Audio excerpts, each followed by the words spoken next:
सकल मराठा समाज यांचं आरक्षण रद्द झाल्यापासून आम्ही सर्वजण दुखी झालो होतो आणि याच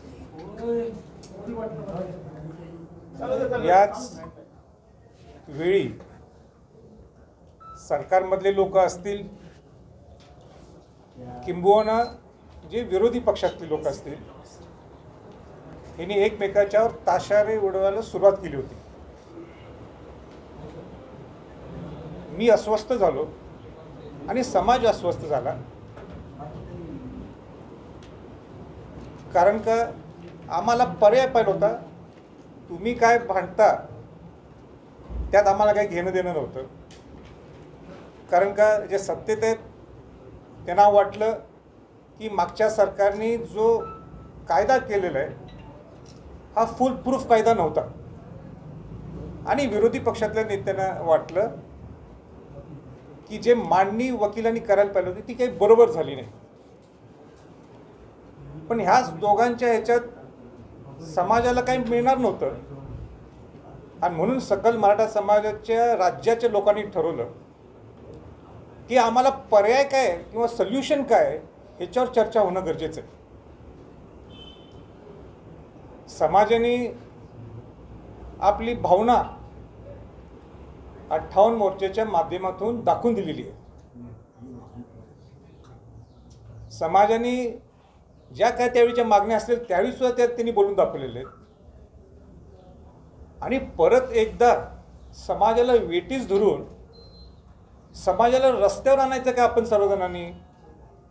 आपण समाजाला दिशा द्यायची काय समाजाला दिशाहीन करायचं? आम्हाला असं वाटलं की समाजाला न्याय देण्याची भूमिका ही आमची सर्वांची आहे। म्हणून आम्ही ठरवलं की आता समाज बोललाय,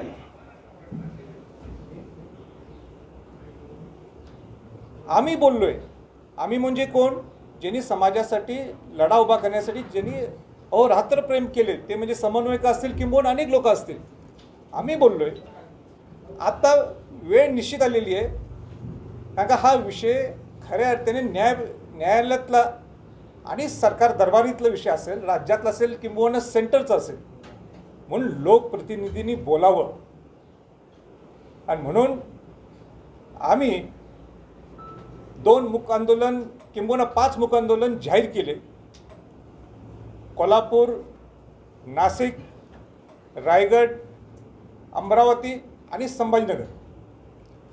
त्यातला पहिला मुक आंदोलन हे कोल्हापूरला शाहू महाराजांच्या समाधीस्थळी, ज्या शाहू महाराजांनी देशातलं पहिलं आरक्षण 1902 ला दिलं होतं 50%, ज्यामध्ये अनुसूचित जाती जमाती ओबीसी आणि मराठा समाजाचा समावेश होता। कोल्हापूरच्या मुक आंदोलनानंतर आम्ही नाशिकचं मुक आंदोलन आज झालं। या दोन्ही मुक आंदोलनाला सर्व मंत्री महोदय, सर्व खासदार, सर्व आमदार हे उपस्थित होते। हे सगळं होत असताना कोल्हापूरचं मुक आंदोलन झाल्यानंतर तिथंच पालकमंत्र्यांनी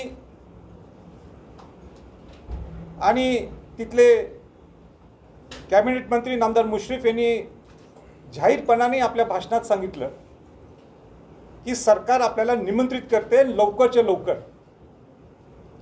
आता अनेक लोकांची इच्छा होती की आपण त्यांना भेटायला नको लगेच, पण शेवटी समाजाचे प्रश्न सुटायला पाहिजे म्हणून आम्हाला सुद्धा सर्वांना वाटलं नुसतं समाजाच्यावर खेळ करून चालणार नाही, तर आम्ही लगेच त्यांची भेट घेतली। भेट घेऊन अनेक विषयावर चर्चा झाली। 3 तास ही सह्याद्रीवर मीटिंग चालू होती। तर मला परत एकदा सांगायचं आहे की तिथं चर्चा काय झाली हे पूर्ण महाराष्ट्रातल्या लोकांना समजणं गरजेचं आहे, म्हणून मी थोडक्यात त्याचा आढावा सुद्धा घेतो। पहिली मागणी आमची काय होती की तुम्ही सांगा की ही राज्याची जबाबदारी आहे की केंद्राची जबाबदारी आहे, आणि तिथं मग त्यांना पूर्वीच मी मुंबईच्या प्रेसमध्ये मी सांगितले होते कुठले सोल्युशन्स आहेत, कुठले पर्याय आहेत. त्यातला पहिला पर्याय कुठला की रिव्ह्यू पिटिशन, जे राज्य शासनाच्या हातातला विषय. आणि रिव्ह्यू पिटिशन जर का टिकलं नाही तर आपल्याला क्युरेटिव्ह पिटिशनला जातं. मग क्युरेटिव्ह पिटिशन हे भोसले समिती जी स्थापन झालेली आहे त्यांनी सांगितलं ते घ्यायची काही गरज नाही. मग राहतो कुठला पर्याय, जर का रिव्ह्यू पिटिशन गेलं तर तुम्हाला एकमेव पर्याय राहतो, तो म्हणजे 338(ब)च्या माध्यमातून आपल्याला आयोग स्थापन करावा लागेल, परत एकदा ACPC व्हावं लागेल आणि मग ते राज्यपालांच्याकडे जाणार. राज्यपाल हे राष्ट्रपतींच्याकडे हा अहवाल देतील. राष्ट्रपती 342(अ)च्या माध्यमातून केंद्रीय मागासवर्गीय आयोगाकडे जर द्यायची इच्छा असेल त्यांना ते देऊ शकतात सगळं डाटा. आणि ते मग राज्य मागासवर्गीय आयोगाकडे डाटा घेऊन परत त्यांच्याकडे स्वतः घेणार आणि मग पार्लमेंटला द्यायची इच्छा असेल तर राष्ट्रपतींच्या माध्यमातून ते देऊ शकतात. तर मी सरकारला काय सांगितलं की तुम्ही हे केव्हा फाईल करताय, तर त्यांनी लगेच त्या मिनिटाला सांगितलं रिव्ह्यू पिटिशन हे येत्या गुरुवारी हे रिव्ह्यू पिटिशन सरकारच्या वतीनं फाईल केलं जाईल. मी त्यांना दुसरी सूचना केली, हे सगळं करत असताना तुम्ही पॅरलली हा दुसरा मार्गसुद्धा तुम्ही इम्प्लिमेंट करा, अंमलात आणा. तर त्यांचा मतप्रवाह असा होता थोड्यांचा की आपण जर इकडनं गेलो तर थोड्यांना वाटणार की आपण रिव्ह्यू पिटिशन हरलोयच, आपण त्यात काय साध्यच होणार नाही, म्हणून 2 मतप्रवाह आहेत. पण मी त्यांना सांगितलं ठीक आहे, पण तुम्ही आयोग स्थापन करू नका, पण त्याचं होमवर्क ज्या काही गोष्टी लागतात, ज्या काही त्रुटी असतील गायकवाड कमिशनमध्ये त्याचे तर तुम्ही काम सुरू करू शकता. तर त्याला त्यांनी सकारात्मक दृष्टिकोन दाखवला. हे झाला तुमच्या आरक्षणाच्या बाबतीत. आता माझा सगळ्यात महत्त्वाचा मुद्दा होता ज्याच्यासाठी खऱ्या अर्थ ते म्हणजे की या 17 मागण्या ज्या आपण पूर्वी दिल्या होत्या त्या 17 मागण्या एवढ्या मोठी लिस्ट देण्यापेक्षा आपण 5 ते 6 मुख्य मागण्या हे सरकारच्या पुढे मांडू, ज्या तुमच्या हातात आहेत. त्याला काय सर्वोच्च न्यायालयाकडे जायची गरज नाही, त्याला तुम्हाला उच्च न्यायालयाकडे जायची गरज नाही आहे. आणि पहिली मुख्य मागणी आमची ही होती जी खऱ्या अर्थाने कणा आहे, तो जे हृदय आहे मराठा समाजात, ते म्हणजे सारथी. त्या सारथीच्या बाबतीत तर 1.5 तास चर्चा झाली. त्यातले प्रमुख गोष्टी मी तुम्हाला मुद्दाम सांगू इच्छितो की ते सारथीमध्ये 8 विभागीय कार्यालय ह्याची त्यांनी मंजुरी दिली. अनेक जिल्ह्यात उपकेंद्र व्हायला पाहिजे ते आम्ही त्यांना मागणी केली. आणि कोल्हापूरचं उपकेंद्र हे परवाच त्यांनी अजितदादा पवार उपमुख्यमंत्र्यांनी सारथीला मीटिंग लावली होती पुण्यात शनिवारी. तिथं चर्चा झाली. सारथीचे अनेक प्रश्न ज्याबद्दल पूर्ण कमिटीच्या पुढं सगळ्यांची चर्चा झाली. आम्ही सगळेजण तिथं होतो. आणि तिथं कोल्हापूर उपकेंद्र ताबडतोब सुरू करण्याचे आदेश हे उपमुख्यमंत्रींनी, ज्यांच्याकडे सारथी आहे त्यांनी कोल्हापूरच्या जिल्हाधिकाऱ्यांना फोन केला, व्हाईस चान्सलरना फोन केला. आणि मला आज आनंदाने सांगायचं आहे की खुद्द स्वतः नामदार सतेज पाटील जे कोल्हापूरचे पालकमंत्री आहेत यांनी सगळ्यात जमिनी तिथं पाहिल्यात. 3 जमिनी पाहिल्यात. त्यातली एक जमीन काय ऑलरेडी इन्फ्रास्ट्रक्चर तयार असलं तरी ते पसंत पडली नाही आहे. पण राजाराम कॉलेज जे जुनं कॉलेज आहे तिथं एक 5 एकरचा कॅम्पस आहे आणि चांगली जुनी बिल्डिंग आहे, तिथं नवीन बिल्डिंग आहे, ती घ्यायची. किंवा शिवाजी विद्यापीठमध्ये एक 2 एकर का 3 एकरच्या कॅम्पसमध्ये नवीनच सारथीची बिल्डिंग उभा करायची. ही जागा फायनल करण्यासाठी येत्या राजर्षी शाहू महाराजांच्या जयंतीच्या दिवशी 26 जूनला मी आणि सर्व पालकमंत्री असतील, मंत्री महोदय असतील, ते जातील आणि जागा फायनल करतील आणि कोल्हापूरचं उपकेंद्र लगेच सुरू होणार. असे अनेक सारथीच्या बाबतीत चांगल्या चर्चा झाल्या. तारादूत त्यांनी सांगितलं होतं आम्ही सुरू करणार नाही, तर ते तारादूत सुरू होते. आता ह्याच्यातला सगळ्यात महत्त्वाचा मुद्दा जो होता, सारखा तो भिजत होता, तो म्हणजे स्वायत्ता. त्यांनी आम्हाला डॉक्युमेंटच दाखवला की हे बघा राजे सगळ्यांना की स्वायत्ता ही आम्ही पूर्णपणे सारथीला दिलेली आहे. एकदा फायनान्स मंजूर झाला की तिथल्या लोकांना तिथं वर जायची मागणी करायची गरज नाही. खाजगी डायरेक्टर जर घ्यायचे असेल राजे ते सुद्धा आपण घेऊ म्हटले. खाजगी म्हणजे समाजातले जे चांगले काम करणारे. मी परखडपणाने त्यांना सांगितलं मला त्याचा काही इंटरेस्ट नाही वैयक्तिक संभाजी छत्रपतींना. सारथीचा विषय झाला. तिथं वसतिगृह दर जिल्ह्यात एक वसतिगृह पाहायला आमची मागणी होती.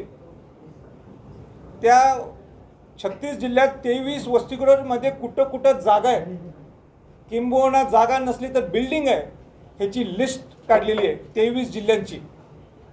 नांदेड असेल संभाजीनगर असेल पुण्यात तर सुरूच होते काम लगेच.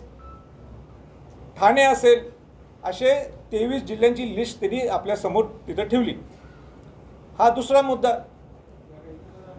मगाशी सारथीच्या बाबतीत अनेक विषय राहिला म्हणजे जे आपण 1000 कोटी रुपये मागितले होते ते अजितदादांनी एकाच शब्दात मला सांगितलं राजे की त्याची सुद्धा 21 दिवसात जे आपण जेव्हा परत भेटणार आहे बऱ्यापैकी चांगली अमाऊंट हे तुम्हाला आम्ही जाहीर करणार आहे जे मराठा समाजाला बरं वाटेल अशी.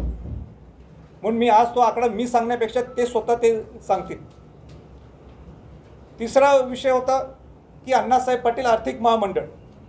अण्णासाहेब पाटील आर्थिक महामंडळमध्ये सुद्धा अनेक गोष्टी आम्ही त्यांच्याशी चर्चा केली. त्याच्यावर सुद्धा त्यांनी इन्स्ट्रक्शन्स दिले की ताबडतोब बसा ज्या मागच्या वेळीच्या त्रुटी राहिलेल्या त्या त्रुटी दुरुस्त करायला पाहिजेत. उदाहरण 10 लाख रुपये जे कर्ज होतं ते 25 लाख रुपये कसं करता येईल. त्याच्या ज्या जाचकटी आहेत त्या शिथिल कशा करता येतील ह्याच्यावर सुद्धा नियोजन चालू झालेलं आहे.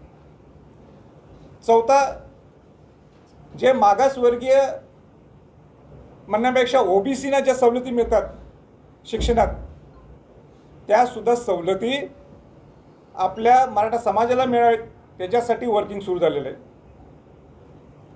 आणि सगळ्यात महत्त्वाचा मुद्दा तो म्हणजे 2185 मुलांच्या नोकऱ्या आणि ज्या 2014 पासून ज्या ESBCच्या ज्या अडकलेल्या नोकऱ्या आहेत ह्यांच्यावर का तुम्ही निर्णय घेत नाही. सर्वोच्च न्यायालयाने तर त्या 2185 वर बोलले. त्याच्यावर सुद्धा त्यांनी सांगितलं खुद्द अटॉर्नी जनरलनी सांगितलं की आपण जर त्यांना आता नोकऱ्या दिल्या तर तो कंटेम्प्ट ऑफ कोर्ट होऊ शकतो. कारण का अनेक लोकांना सिलेक्शन झालेलं आहे पण नियुक्त्या दिल्या नव्हत्या आणि जर तुम्ही डायरेक्ट नियुक्त्या दिल्या तर कंटेम्प्ट ऑफ कोर्ट होऊ शकते. पण त्यांना आम्ही पर्याय सांगितला ठीक आहे आपल्याला कंटेम्प्ट ऑफ कोर्ट करायचं नाही आहे पण तुम्ही खास बाब विशेष बाब म्हणून देऊ शकता आणि आजपर्यंत दिलेले किंवा सुपरन्युमररीच्या माध्यमातून सुद्धा आपल्याला करता येतो का अधिसंख्य जागेच्या माध्यमातून हा सुद्धा पर्याय आम्ही त्यांना दिलेला आहे. आता हे सगळं करायला बहुतांश मागण्या त्यांनी सगळ्या मान्य केल्या पण हे सगळं करायला त्यांना कमीतले कमीत 21 दिवस लागण्याची शक्यता आहे. म्हणून त्यांनी आम्हाला विनंती केली की आम्ही सगळ्या तुमच्या बहुतांश मागण्या मान्य केल्यात पण आम्हाला ह्या 21 दिवस हे द्यावेत तुम्ही जेणेकरून आमचं होमवर्क किंवा जे प्रशासकीयच्या ज्या गोष्टी असतात त्या करण्यासाठी आम्ही जोरात युद्ध पातळीवर सिस्टम लावू. म्हणून आम्ही आज भूमिका काय घेतली. आज नाशिकला आम्ही सगळेजण एकत्र जमलो होतो. सगळे राज्याचे समन्वयक आलेले आहेत आणि राज्याच्या समन्वयकांनी निर्णय घेतलेला आहे आणि त्यांच्या वतीनं मी सांगतो की आम्ही ठरवलं आहे आंदोलन काय आम्ही थांबवत नाही आहे. आमचं मुख्य आंदोलन होणार होतं म्हणजे उदाहरण संभाजीनगर असेल रायगड असेल अमरावती असेल त्या ठिकाणी माझ्या बैठका असणारच. एक प्रश्न असा उपस्थित होतोय जर सरकारने मी म्हणणार नाही आहे आता त्यांनी स्वतः 21 दिवस मागितलेले. मी म्हणतो 1 महिना घ्या पण ज्या मागण्या प्रशासकीय पूर्ततेसाठी जो वेळ लागतो तर ते तुम्ही मार्गी लावा. तोपर्यंत आम्ही थांबलो. महाराज एक प्रश्न झालं असं म्हणायचं. हा? आंदोलन स्थगित झालं असं म्हणायचं. नाही स्थगित नाही, स्थगित झालं नाही. 1 महिन्यासाठी त्यांनीच वेळ मागला. कारण प्रशासकीय अनेक गोष्टी आहे. आंदोलन चालूच राहील. मध्ये आमच्या बैठका सुद्धा होणार आहेत. मी अनेक महिन्यात, या महिन्याभरात माझ्या अनेक ठिकाणी माझ्या बैठका सुरू होतील. अनेक जिल्ह्यात दौरा चालूच राहणार आहे. 1 महिना पुढे ढकलला लॉंग मार्च. नाही लॉंग मार्च नाही, लॉंग मार्च मी म्हटलं नाहीये. मूक आंदोलन पुढे ढकललंय 1 महिन्यासाठी म्हणा. हा? असं समजा. नाही ऐका 1 महिना पुढे ढकलतात. त्याच्यामध्ये राजेंनी सांगितलेलं आहे मध्ये आमच्या जिल्हा वाईज बैठका या संदर्भात होणार आहे. म्हणजे मोर्चे काढले आपण. आता जे आपलं मुक आंदोलन चालतं ती सरकारला भीती वाटत नाही, त्यामुळे सरकार सकारात्मक दिसत नाही, नाही. मला त्यात त्यांचे वडील मी समाजासाठी बलिदान दिलंय म्हणून माझा त्यांच्यावर सुद्धा आदर आहे.